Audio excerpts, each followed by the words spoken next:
이 시간에는 7천년적 전천년설의 그 세부 내용을 하나씩 확인하는 시간을 갖겠습니다. 요한계시록을 1장부터 22장까지 장별로 하나씩 확인하는데요. 요한계시록의 내용이 워낙 많은 내용을 품고 있어서 이 요한계시록 한 번에 1장부터 22장까지를 다 볼 수는 없습니다. 그래서 대략 한 세 번 정도 봐야 될 것 같은데요. 1차적으로 먼저 중요한 부분을 먼저 보고요. 그 다음에 두 번째 볼 땐 2차적으로 봐야 될 거, 그보다 조금 세미한 부분에서 봐야 될 거. 마지막 세 번째는 이제 모든 내용을 전체적으로 다 모든 말씀, 모든 구절을 다 확인하는. 그리고 세 번으로 끝날 수도 없습니다. 이것이 이제 전체 내용을 알고 났으면 이제 말씀도 많이 바뀌지만 뒤에 이제 나머지 65권과의 그 긴밀한 관계가 있기 때문에 요한계시록을 본다는 것은 1장부터 22장까지를 10번, 20번을 봐도 끝이 없을 거예요. 그러나 그 이후에 반복되는 그런 과정들은 사실은 부수적인 의미가 있습니다. 가장 중요한 것은 우리가 앞서 묵상을 한 전체 구조를 찾아내는 것입니다. 그것이 가장 중요한 핵심입니다. 7천년적 전천년설입니다.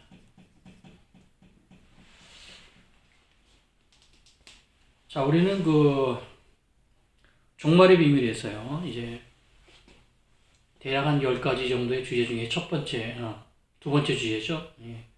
첫 번째가 7천년 역사였고요. 두 번째가 종말의 비밀인데요.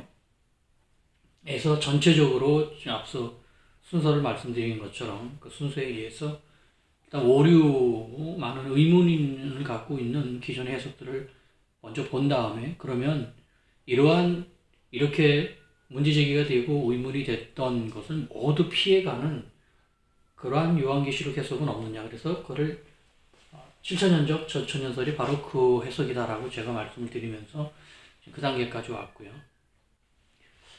먼저 한번 이 전체 내용을 간략하게 확인을 하고 세부 내용으로 들어가죠. 자, 제가 해석을 한 것입니다. 7천년적 전천년설인데요. 7천년 역사가 워낙 중요하기 때문에 명칭을 제가 이렇게 붙여봤고요. 뒤에 명칭을 바꾸셔도 상관은 없습니다. 명칭이 중요한 것이 아니라 내용이 중요한 거니까요. 일단 이렇게 시작을 하고요. 자, 제 해석도 전천년설이에요. 천년왕국 전에 예수님의 재림이 있습니다. 요한계시록 순서 그대로고요. 에스겔서 후반의 그 순서 그대로입니다. 말씀이 전부 맞춰져 있어서 한쪽을 바꾸면은 다른 체계에서의 말씀과 반드시 충돌이 일어납니다. 66권이 정확하게 다 맞춰져 있어요. 자, 그래서 이 7천년적 전천년설은 제가 7천년 역사를 발표하면서 2013년 4월에 7천년 역사라는 그 성경의 비밀 1 첫 권을 냈습니다. 바로 이제 거기에서 이미 저는 이거 이전에 요한계시록을 거의 다 풀고 있었어요. 다만 이제 더 세세하게 들어오면서 저 역시도 이제 미흡하게 풀었던 부분이 이번에 정리되면서 더 완전해졌는데, 일단 이 책을 낼 때 이미 요한계시록에 이 정도 정리는 되어 있었습니다. 자, 이 내용은 제가 이제 이 내용을 발표하게 됐고요. 7천년적 전천년설 요한계시록 해석의 이 내용이 대략은 이렇습니다. 요한계시록 19장이 예수님의 재림입니다.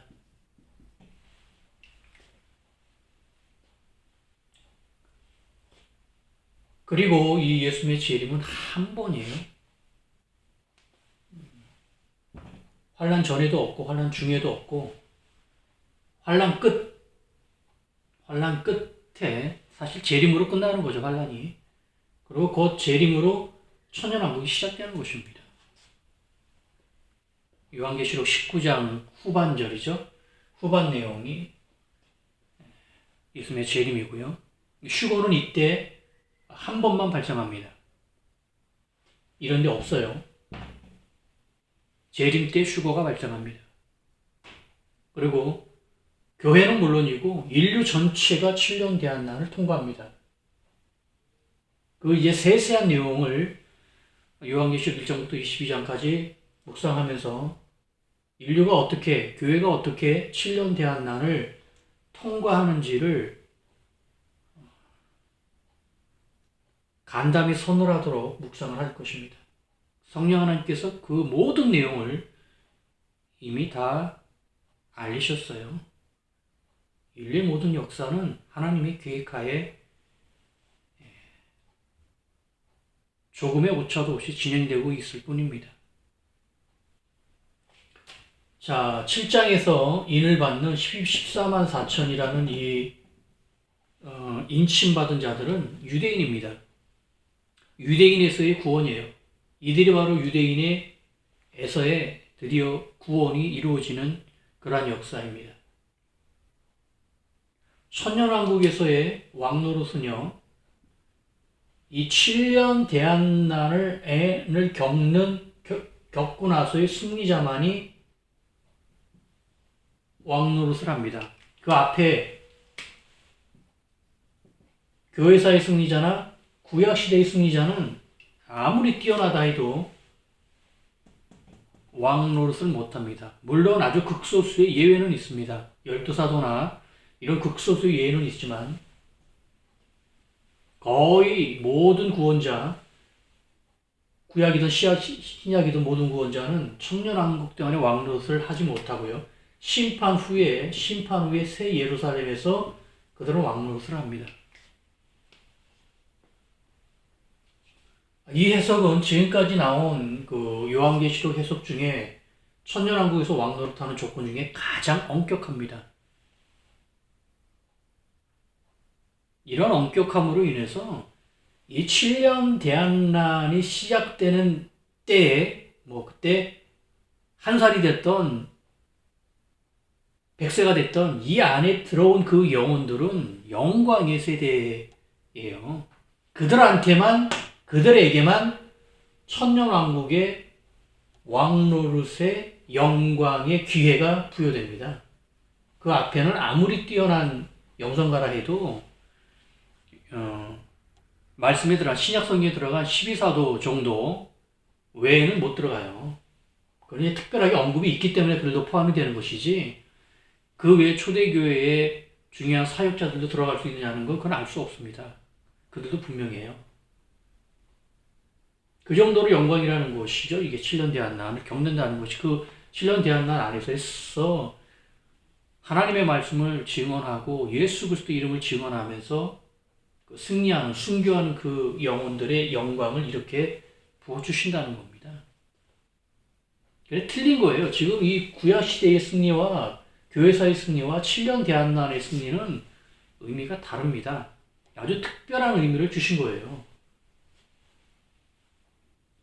14장의 추수가 있습니다. 계시록 14장의 추수는요, 이건 재림하고 같은 때가 아닙니다.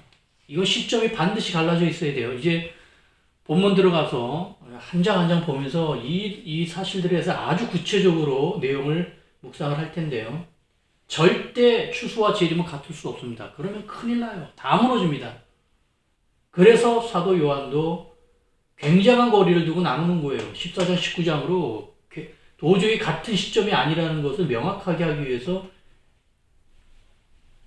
완전히 갈라놨습니다. 시점. 실제 시간은 40여일밖에 안 되는 짧은 시간이지만 의미는 굉장합니다. 추수는 반드시 재림에 앞서 선행이 되고요. 이 추수는 예수 믿는 자들을 먼저 선별을 하는 것입니다. 예수 믿는 자들을 먼저 죽음으로 이끄는 거예요. 생을 마감시키는 겁니다. 이들은 순교가 아닙니다. 전체적으로 봐서는 이들도 순교인데 엄격하게 봐서는 순교자들은 전부 다 승천을 하죠. 전환하이든 후할때 다 승천을 하는데 이들은 승천을 안 하고 음부로 내려갔다가 40여일 뒤에 재림 때 이들이 휴거를 하기 때문에 이들은 뭐 큰 넓게 본 시각으로는 순교에 포함됩니다만 그 뒤에 남은 자도 순교자보다 더한 그 위치입니다만은 이 앞선 순교자들의 그 상태와 전환란 후환란 승리자들의 상태와 추수된 자들의 이 상태는 약간 틀립니다. 그래서 이들이 바로 승천을 하지 않고 음부로 가는 거예요. 이 의미가 틀리기 때문에 그렇습니다. 뒤에 보고요. 추수는 바로 그래서 예수 믿는 자들을 먼저 선별해야 됩니다. 이렇게 먼저 선별을 해야 이 휴거의 대상자를 정확하게 만들기 때문에 그래요. 지금까지 그 내용을 몰랐던 겁니다.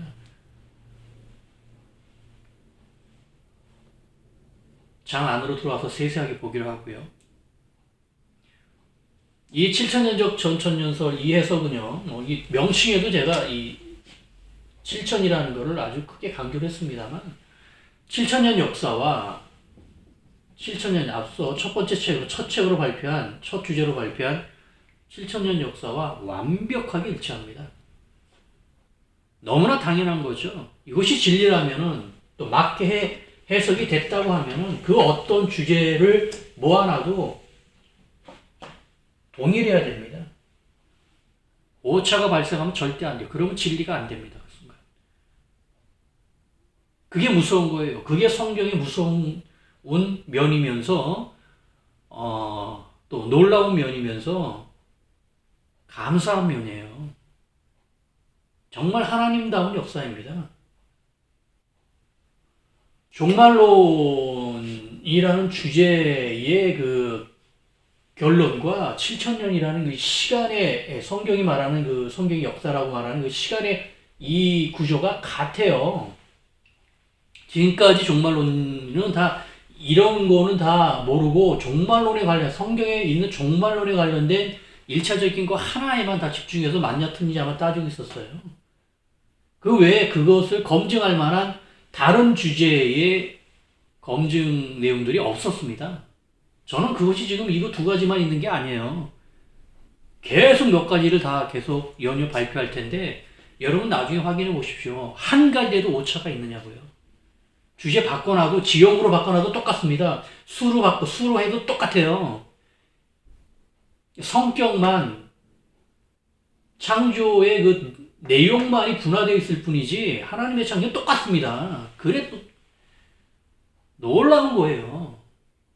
종말론 하나만 가지고 이 주제 안에서는 아무리 싸워봤자 의견이 다 틀린 거고 서로 네 의견 내 의견 그거밖에 결론이 안 나요. 이 모든 혼란스러운 수십 가지 수백 가지 얘기에 대한 객관적 검증 방법이 이거 안에서는 없습니다. 다른 주제로 가야 돼요. 그리고 성경이 진리이기 때문에 당연히 어떤 주제로 가든지 결론은 같아야 됩니다. 그리고 성경이 또 그렇게 말을 하고 있잖아요, 스스로. 말씀이 진리라고 그렇게 선포를 하고 있기 때문에 주제를 바꿔서 종말론이 맞는지 안 맞는지를 확인해야 됩니다. 이거 아주 필수고요. 이래서 맞지 않으면은 증거가 문제가 있든지 종말론 해석이 문제가 있든지 둘 중에 하나가 해석에 문제가 있는 거예요. 이게 일치가 안 된다면. 전 이거를 대략 많으면 10가지 압축해서 잡으면 적어도 5가지 주제가 나올 텐데요. 완전히 똑같습니다. 완전히. 한 가지라도 오차가 있으면은 제가 이 자리에 쓰질 않았어요.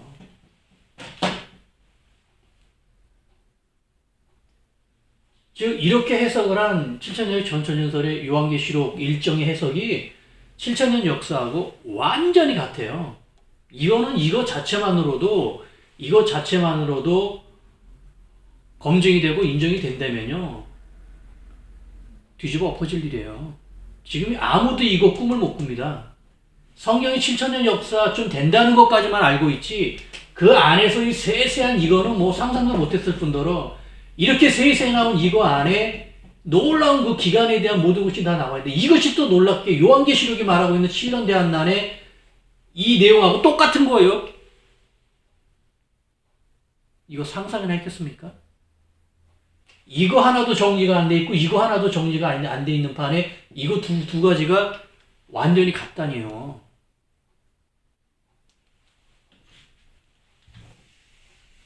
여러분은 그 놀라운 진리의 역사를 목도하실 것입니다. 제가 거짓말을 하는지 참말을 하는지 확인해 보시고요.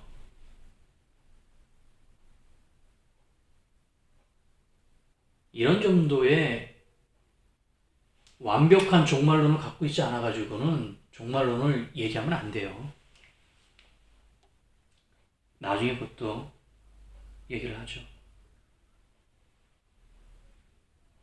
자, 지금 이 7천년 역사와 종말론이 완전히 지금 7천년 전천연설이 완전히 같다고 제가 강하게 주장을 하면서 이것으로 인해서 다니엘이 그렇게 말한 2300주야 1290 1335일 요한계시록 가서는 이거는 없고 1260일이 있죠. 이 7년 대환란에 관련된 4개의 날짜가 기간이 4개의 기간이 완벽하게 맞춰져 있다는 것을 무엇으로 증명하냐면 이 7천년 역사로 증명합니다. 지금까지 이거 완전히 늪이에요, 늪. 황당무계의 아주 전형입니다. 이리 끼워 맞추고 저리 끼워 맞추고 안 되니까 잘라버리고 없애고 막 그랬어요. 저보다 여러분이 더 잘 아실 것입니다. 이거 다 써야 돼요. 그게 7천년 역사에서 이게 증명이 돼요. 이것도 이 기간, 다니엘이 말한 이 기간이 어떻게 성경에서 말하는 7천년 역사하고 이게 7천년 역사가 이거를 증명을 하느냐. 애초에 우리가 성경을 볼 때 애초에 잘못됐어요. 처음 시작할 때부터 이 7천년에 대해서 아주 각별하게 신경을 썼어야 됩니다. 신학이 그쪽에서 엄청난 실수를 했어요. 7천년 대략적으로만 알아놓고 이 안에 세세한 기간, 성경이 말하는 세세한 기간 연대가 모두 다 하나님의 역사로 다 계시되어 있었다는 것까지는 상상을 못하고 엄두를 못 냈던 거예요. 그리고 이 작업을 안 했던 겁니다. 또 얼추 1차적인 정도까지는 했어요. 그래서 4,114년이 나오지 않습니까? 구약시대. 여기까지만 멈춘 거예요. 사실 이 안에 모든 진리가 다 들어가 있었는데 해석을 못했던 겁니다. 그냥 일반적으로 나온 그냥 수치로만 알고 넘어가 버렸던 거예요. 그것이 제 묵상을 통해서 이 안에 놀라운 모든 것이 다 들어가 있었다는 것이 밝혀졌을 뿐이에요. 이거를 도외시해 놓으니까 객관적인 검증수단이 거의 없어져 버린 겁니다. 문자적인 종말론 그 글자 안에서의 논박밖에 없었던 거예요. 이거 다 해결됩니다. 그냥 의심스럽지 않게 완전히 해결돼요.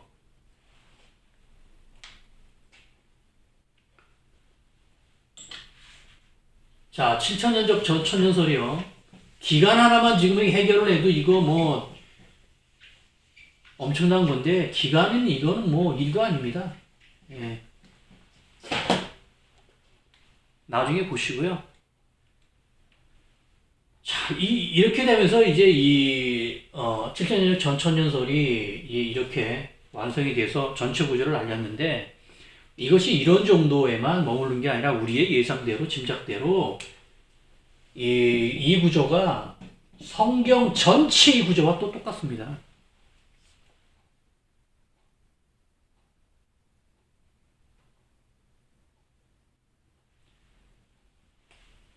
저는 많은 거 5가지, 많은 거 10가지에서 5가지 정도 주제로 이거, 모든 내용이 일치된다는 그 진리를 증거할 터인데, 그 안에, 이 후반전 안에, 종말의 비밀 후반 안에, 성경 전체가 다 7년 대한난 이 안의 구조라는 것을 창세기 1장부터 유다서까지 다 깡그리다 이 안에 다 배치시켜버립니다. 만일에 이것이 제 해석이 잘못됐다면요. 어디서 충돌이 일어나도 충돌이 일어나야 됩니다. 그러나 충돌이 일어나 보십시오. 다 이 안에 다 들어갑니다. 다. 성경은 동일해요. 시대가 바뀌고 상황이 바뀌고 인물이 바뀌고 사건이 바뀌었을 뿐이지 항상 모든 얘기는 7년 대한난으로 모아지고요. 마지막 책으로 모아지고 반대로 이것은 성경 전체가 이 현상이 하나이기 때문에 그래요. 뒤집어 엎어서 요한계시록 7년 대한난에 모든 게 다 맞춰져 있는 것이 아니라 성경 전체가 그냥 하나예요. 그래 반대로 성경의 첫 기록인 7일 창조 안에 모든 것이 또 다 들어갑니다. 이게 진리이기 때문에 당연히 이런 현상이 일어나야 되는 게 맞아요. 다만 증명을 못했을 뿐입니다. 지금은 요한계시록이 워낙 중요하고 7년 대안이 중요해서 7년 대안 쪽으로 성경 전체가 대응되는 걸 쭉 볼 텐데 확인할 텐데요. 그 중에 어떤 거 하나를 끄집어내면 나머지가 다 같이 맞아요. 또 다른 데 끄집어내면 다 맞습니다. 다. 이게 위대하신 하나님의 역사하심이에요.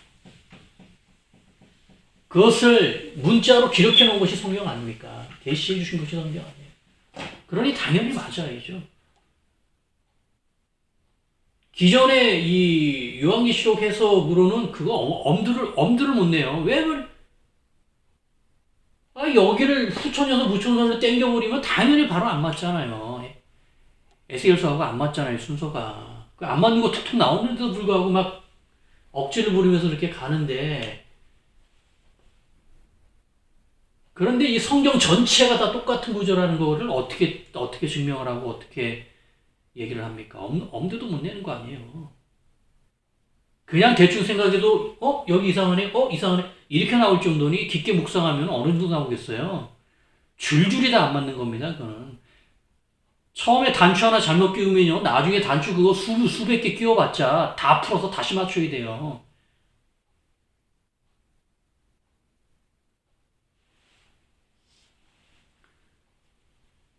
저 역시도 7년 대한난 요한계시록을 잘못 풀었다면은요, 충돌하는 부분이 계속 나타나서 묵상이 진척도 안 돼야 되고 이것이 하나로 통합되는 최종 결론도 나올 수가 없어야 됩니다. 완전히 그 정리가 끝났어요.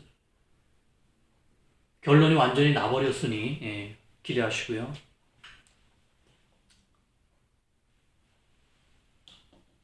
저는 이제 이 앞서서 말씀을 드렸듯이 이 종말론 하나만 가지고 종말론을 검증하지 않습니다. 이것으로 검증 방법이 없어요. 다 내식으로 해석하면은 뭐 인정하고 존중할 수밖에 없습니다. 마음에 들거나 들지 않거나 비평하지 말고 반박하지 말라고 하니 할 수도 없는 것이고, 그러나 제 스스로는 믿지 않죠. 그래, 이 종말의 비밀 이거 하나를 다른 주제로 계속 검증을 합니다. 7천년이 대표적이고요. 근데 수로도 증거합니다. 지형으로 증거하고요. 창조의 비밀로 완전히 맞춰져 있는 창세기 초반의 내용이 또 시작과 끝으로 완전히 맞춰져 있는 걸 다시 맞추고요. 그 외의 주제들도 계속 있어요.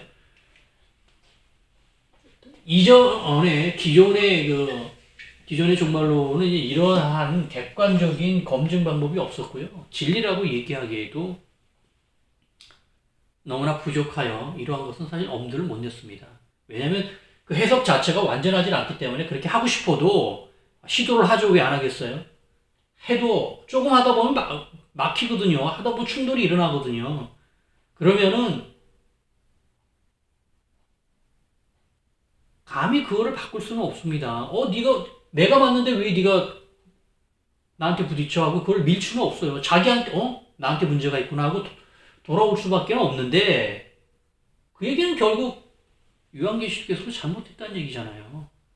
그러니까 다 이 안에서만 뱅뱅 도는 거예요. 이 안에서만. 다른 주제로는 가고 싶어도 갈 수가 없는 거예요. 그냥 그 정도로 제한적이었다라는 것입니다. 이러한 모든 주제들이 결국 인류의 학문 전체를 하나님의 역사하심으로 바꾸는 그 최종 결론을 향하고 있습니다. 이것이 곧 만물 회복인데요. 이것이 너무나 당연한 과정입니다. 만물을 하나님께서 지으셨기 때문에 그 만물이 마지막에 가서 하나님께서 만물을 지으셨습니다라는 고백을 해야 마땅해요.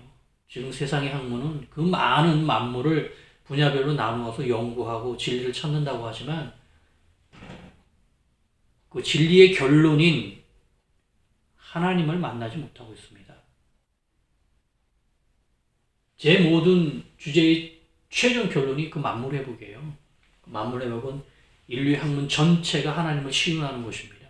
그쪽을 향한 지금 첫 출발이에요. 저는 종말론 하나에만 매달려 있지는 않습니다. 이거 맞다 틀리다를 외치려고 나온 사람이 아니에요. 이건 제 주제 중에 하나일 뿐입니다.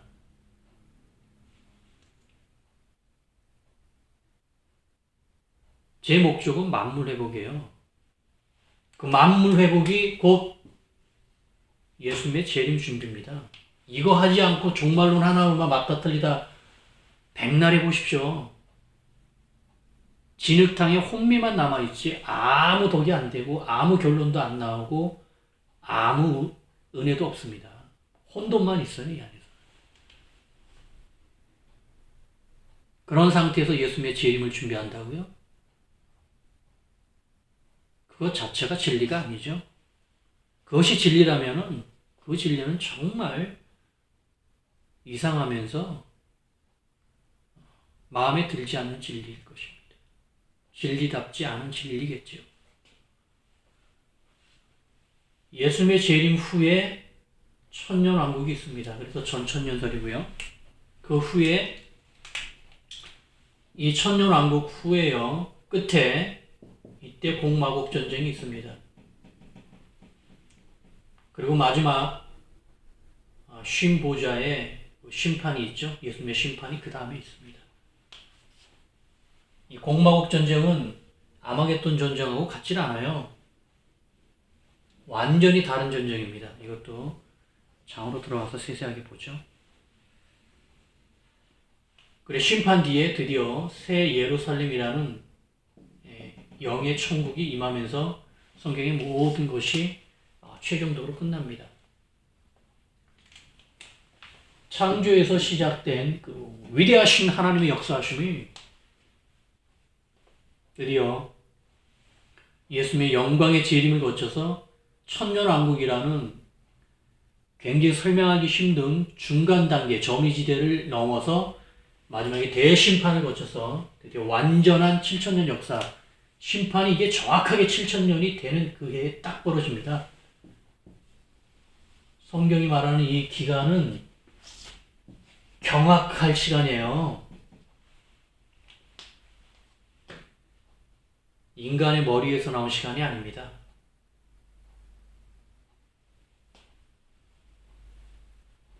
자, 다시 7천년적 전천년설을 전체적으로 한번 정리를 했습니다.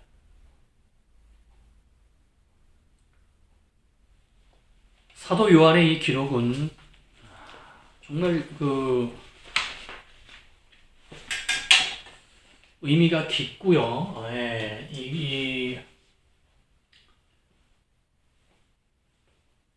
지난 2000년 동안 요한계시록은 인류에게 많은 그 아픔도 주었고요. 희망도 주었고 또 좌절도 주었고요. 정말 그 알 수 없는 그 힘으로 인류 전체를 끌고 다녔습니다. 심지어는 그 예수를 믿지 않는 자들조차도 이야기거리로나 학문적으로나 그러한 관점으로도 끊임없이 요한계시록을 다뤘는데요. 요한계시록에 대한 전체적인 그 묵상을 한번 하고요. 그 다음에 장으로 들어가서 1장씩 전체적으로 보겠습니다. 자, 요한계시록이요. 요한의 계시록이죠. 자, 요한계시록은 여러 그 의미가 있죠. 지금 이제 전체 구조를 맞추고 좀 본론으로 들어가서 약간 좀 세미한 조금 더 구체적인 묵상을 나누겠는데요. 요한계시록의 의미는 정말 막중합니다. 첫째는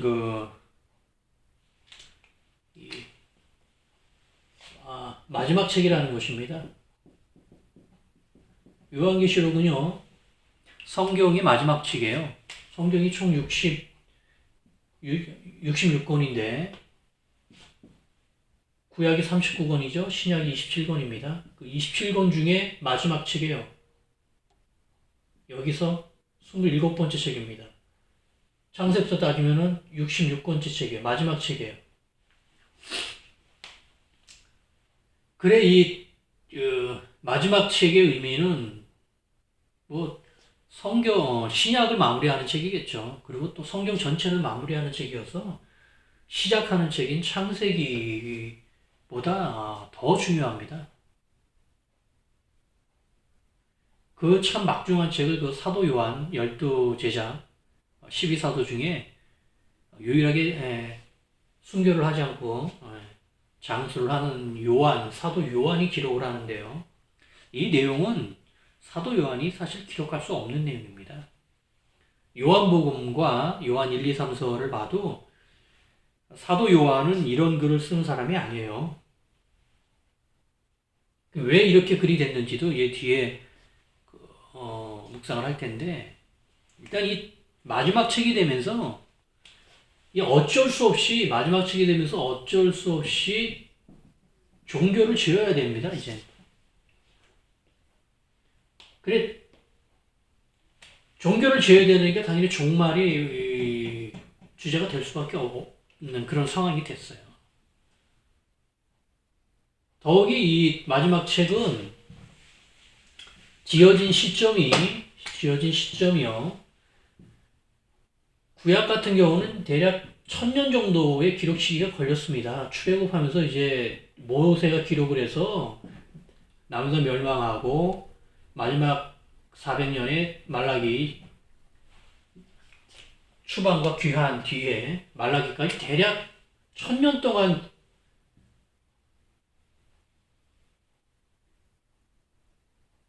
구약 성경이 기록된 반면에 신약 성경은요, 예수 그리스도 이후에 불과 한 50년 사이에 기록이 완료가 되어졌어요. 이게 기간의 차이가 너무 납니다. 그래, 이렇게 빨리 완료가 됨으로 해서 AD 1세기 안에 끝나버리죠. 신약 성경이 완료가 돼서 이러다 보니 교회사 동안에 내내 이 마지막 책은 교회사 내내 마지막 책이 됐던 그 다음 책이 없으니까요. 66권 해놓고 물론 이 뒤에 편성 과정이 있습니다만, 편집 과정이 있습니다만, 그 뒤에 요한계시록 다음 책이라면 67권 책, 68권 책 이렇게 오면은 좋은데 이게 없었단 말이에요. 이제 끝나버렸단 말이에요. 정경이 마감이 됐기 때문에 이 뒤에 있는 2000년의 교회사 동안에 내내 이 요한계시록은 요한이 이 요한계시록을 완료하는 집필을 완료하는 그 순간부터 마지막 책이어서 지금까지 마지막 책, 인류의 끝까지 마지막 책이 변하지 않는 거예요. 정말 희한한 현상입니다, 이것이.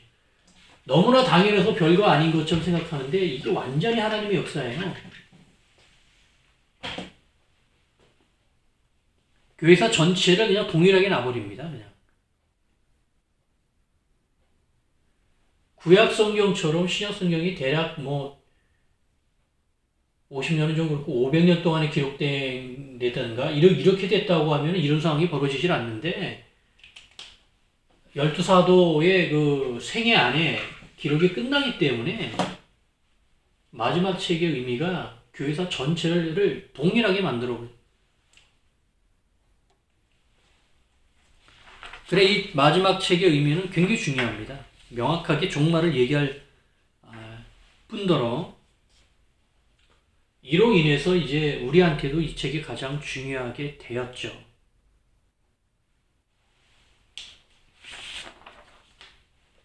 자, 두 번째 의미는요. 이 안에서도 많은 그 묵상이 있습니다만 지금 간략간략하게 하고 넘어가고요. 두 번째 의미는 이렇게 해서 시간이 많이 걸리네요. 예. 두 번째는 그 미래의식이라는 거예요. 자, 요한계시록만 미래의식입니다. 사도 요한이 요한계시록을 기록한 대략 90년, 100년 AD의 이 기간 이후로 마지막 책과 동일한 결론이지만 요한계시록만 미래의 책이에요. 나머지 65권은 전부 다 과거 책입니다. 다 지난 옛날 이야기예요. 다 지난 이야기를 다룬 겁니다. 유다서까지. 그러나 이 요한계시록 한 권만 미래의 책이에요. 이러다 보니까 이 요한계시록의 특징이 요한계시록을 그렇게 지금의 상황처럼 만들었죠. 신학 입장에서도 이 앞선 65권은 과거의 책이어서 어떻게 할 수가 있어요. 고각으로 연구를 한다든가 증거를 찾는다든가 뭐 어떤 이러한 걸 어떻게 해보겠는데 이거는 이 한 권 마지막 책은 미래의 책이거든요. 검증할 방법이 없는 거예요. 어디 가서 뭐 땅을 캐가지고 뭐 증거를 발견할 수도 없는 것이고 책자를 두셔서 연구해서 뭐 어떤 정확한 근거를 발견할 수도 없는 것이고 그러니까 미래의 책이라는 건 그거 예언이에요. 예언은 신앙이라는 영역이나 학문이라는 영역이 이 미래에 대해서 얘기한 거에 대해서 어떻게 연구를 하고 확정을 하고 변증을 하겠어요. 이리 해도 저리 해도 다 그럴 수도 있겠다라고만 나오는 거지 결론이 나오질 않는 겁니다. 근데 신학이 이 요한계시록을 나머지 65권처럼 못 다루는 거예요. 다룰 수가 없습니다. 성격이 다르기 때문에 그렇게 다루어지질 않아요. 그리고 이 한 권의 책만 이렇게 나와 있어서 요한계시록이 굉장히 중요합니다. 이 얘기는 이 구조는 이제 과거를 알아야 미래를 안다는 그런 말씀에는 없습니다만 말씀 자체가 강하게 어필하고 있는 과거 이거 65권을 다 알아야 미래의 책 한 권을 알 수 있다는 뜻이에요. 요한계시록을 풀려면 요한계시록만 붙잡고 있으면 안 됩니다. 종말론을 풀려면 종말론 하나만 붙잡고 있으면 안 돼요. 나머지 65권을 전부 다 알고 있어야 그것도 대략 알고 있으면 안 됩니다. 저는 이 66권을 전부 동일하게 놔요. 물론 그 중에 가장 중요한 책들이 있고 그 다음 중요한 책들이 있습니다만 저한테는 비중이 똑같습니다. 이 65권에 대해서 많이 알고 있어야 이 요한계시록을 풀 수 있어요. 요한계시록만 붙들고 있는다고 요한계시록 만독한다고 이게 풀어지나요? 그렇게 되어 있지는 않습니다.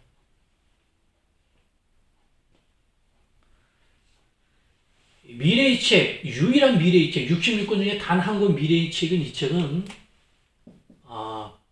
교회사 내내 그랬지만 우리한테도 당대예요. 이제 이 책 내용을 우리가 우리 생애 안에 이 사건을 겪어야 되기 때문에 가장 중요합니다. 마지막 책에서도 중요하고 미래 책에서도 중요하지만 우리가 겪을 일이에요. 이 65권은 사실 아무리 중요해도요. 창세기가 아무리 중요하고 복음서가 아무리 중요해도요. 지나간 얘기예요.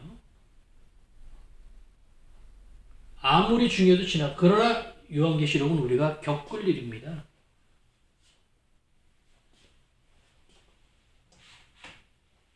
물론 66권과 완전히 맞물려 있어서 과거의 책을 완전히 알아야 미래의 책 한 권을 풀 수 있죠. 세 번째는 이 요한계시록 특징은요. 가장 긴 연대를 가지고 있는 책이라는 거예요. 66권 중에서 66 각 책이 책 내용이 감당하고 있는 기간이 있는데 첫 권인 창세기와 마지막 책인 요한계시록이 가장 기간이 깁니다. 그런데 이 두 책 중에서도 창세기의 기간보다 요한계시록의 기간이 더 깁니다. 성경에 기록된 7,000년 역사로 봤을 때 그런 거예요. 실제 역사로 보면 창세기가 훨씬 길죠. 창세기는 대략 한 2,300년 정도 나옵니다. 창조부터 요셉의 사망까지요. 대략 2,300년 정도 나오는데 요한계시록은 2,800년 정도 나와요. 이 2,800년이 신약시대 전체입니다. 요한계시록 한 권이 신약시대 전체 내용이에요. 그러니 얼마나 그 막중한 의미, 내용도 막중한데, 그 위치도 막중한데, 이 안에 요한계시록이 스스로 갖고 있는 연대의 기간도 신약시대 전체 기간입니다. 이게 왜 이렇게 되냐면, 이제 2장 3장에 7교회가 교회사기 때문에 2000년을 그냥 압축을 했고요. 이렇게요. 그리고 천년왕국에 또 한 800년 기간을 또 압축을 했기 때문에 이 2800년 이 기간이 너무 짧은 글의 분량으로 압축되어 있어서, 그리고 그 사이에 있는 7년 대한난이 이제 요한계시록 본문으로 쫙 나열이 되어 있죠.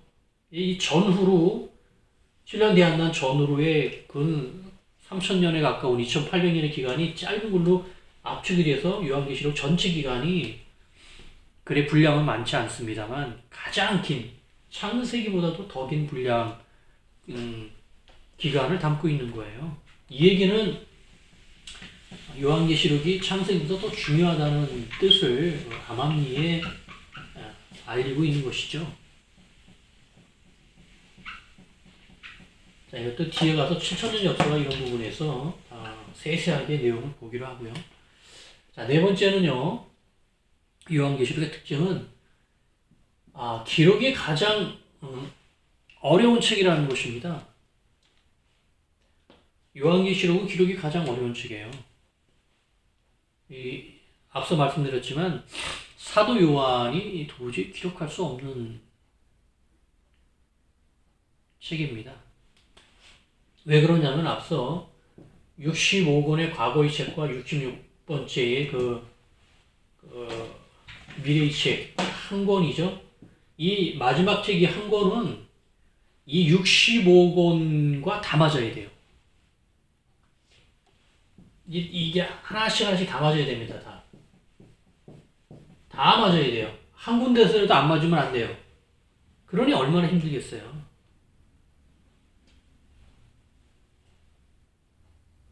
힘든 정도가 아니죠. 이거는 아예 사람이 쓸 수 없습니다. 지금은 이렇게 써놓은 책도 해석을 조금만 잘못하면은 이 65권 내용하고 안 맞는 부분이 나와서 지금 맞다 안 맞다를 지금 따지는데, 실제 사도 요한은 완벽하게 맞게 썼거든요. 요한계시록 맞게 풀었다고 하면 이 역전 현상이 당연히 일어나야 되는 거예요. 이 한 권을 정확히 풀었다면은 65권과 딱 맞아야 됩니다. 얼추 맞아도 안 돼요. 대충 맞아도 안 됩니다. 연관성이 그런 소리 하면 안 돼요. 성경은 연관성만, 유사성만 있는 책이 아니에요. 그 스스로 못 풀었다고 얘기하는 거니 그런 선에서 멈춰야 되는 거지, 진리를 얘기하면서 그렇게 얘기하면 안 됩니다. 계시록을 풀었다면 65권과 완전히 맞아야 돼요. 완전히. 성경적 상식으로 억지가 아닌, 독선이 아닌, 고집이 아닌 상식적으로 봐서 다 맞아야 된다는 거예요. 지금까지 이거를 제대로 못 풀어놓으니까 이 65가 계속 안 맞는 부분이 나오는 거예요. 어떤 해석을 하든지 다 안 맞는 부분이 나와도 너도 안 맞았잖아. 나도 안 맞으면 좀 어때? 제대로 맞는 게 어딨어? 하고 다 그냥 안 맞는 거 알면서도 그냥 막 가는 거예요.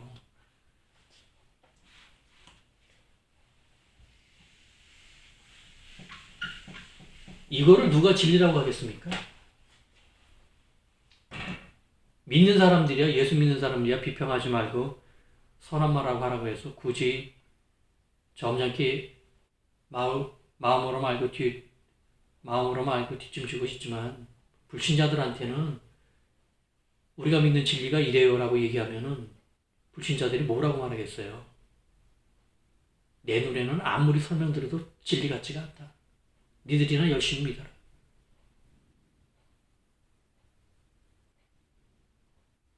그런 말을 하지 않겠습니까? 저도 예수님 믿기 전에 그런 얘기를 했기 때문에 이 심정을 제가 너무나 잘 알아요.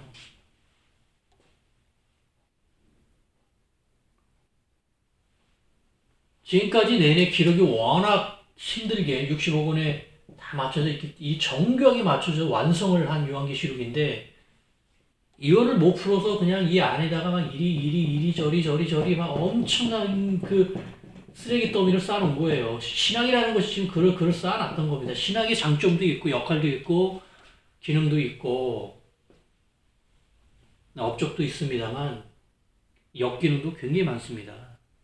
이거 다 드러내야 돼요, 다.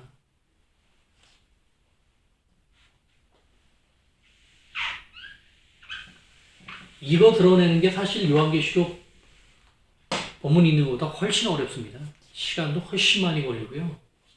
입증해도 그 고집센 그 기존의 생각에 머물러 있는 그 생각이 깨지는 것도 아니고요. 너무나 험난한 길이 성경 본문이 아니라 사람한테 있습니다. 네 번째는 이 책이 완성의 책이라는 것입니다. 다섯 번째는 완성의 책이라는 것입니다. 요한계시록은 완성의 책이에요. 그래서 물론 마지막 책이 물론 그 역할을 합니다만, 그래 요한계시록은 어법이 신약인데도 불구하고 구약적인 어법을 사용합니다. 시종일관 그래요. 거의 다 내용이 어투가 문체가 다 구약에서 다 옵니다. 물론 신약에서도 옵니다만, 즉 구약과 신약의 모든 이야기가 다 하나로 집중이 됐어요. 한 권으로 집중이 돼서 토탈 완성이 되어버립니다.